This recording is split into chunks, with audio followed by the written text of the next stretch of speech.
if the third and the ninth term of an AP are 4 and minus 8 respectively, which term of this AP is 0? ಇಲ್ಲಿ ಏನು question ಕೊಟ್ಟಿದ್ದಾರೆ ಅಂದರೆ if the third and the ninth term of an A ಪಿಯಲ್ಲಿ third ಮತ್ತು ninth term ಏನಾಗಿರುತ್ತೆ 4 and minus 8 ಆಗಿರುತ್ತೆ. Which number of this A P zero, ಹಾಗಾದರೆ zero ಯಾವುದು ಆಗಿರುತ್ತೆ ಎ ಪಿಯಲ್ಲಿ ಅಂತ ಕೇಳಿದ್ದಾರೆ. ಇದನ್ನು ಯಾವ ಥರ ಸಾಲ್ವ್ ಮಾಡಬೇಕು ಅಂದರೆ given A3 is equal to 4, ಯಾಕೆಂದರೆ ಥರ್ಡ್ ಟರ್ಮ್ ಏನಿದೆ 4 ಇದೆ. ಹಾಗೆಯೇ ನೈನ್ತ್ ಟರ್ಮ್ ಏನಾಗುತ್ತೆ -8. Then an is equal to 0. Then n is equal to what? We have to find the value of n here. A3 formula means A3 is equal to A plus 2D, that is equal to 4. A9 formula is equal to A plus 8D, that is equal to minus 8. That is given in the question only.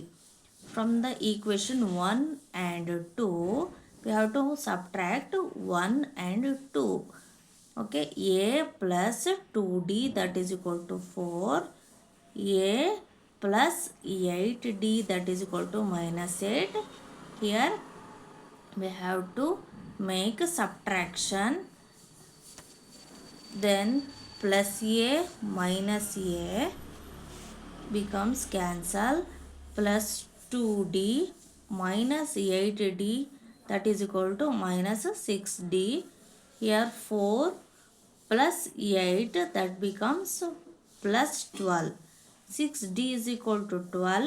D becomes minus 12 divided by 6, because here minus sign is there. Okay. Then A plus 2D, that is equal to 4.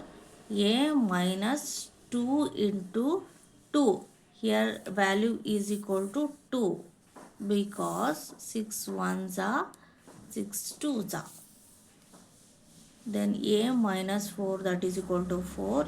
A is equal to 4 plus 4. A becomes 8 here.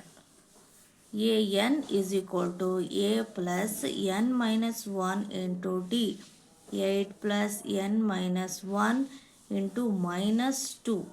8 minus 2n plus 2, because minus into minus is plus here. 10 minus 2n, that becomes 0. An is equal to 0. Then n is equal to 10 divided by 2, that is equal to 5. Then n is equal to 5 here.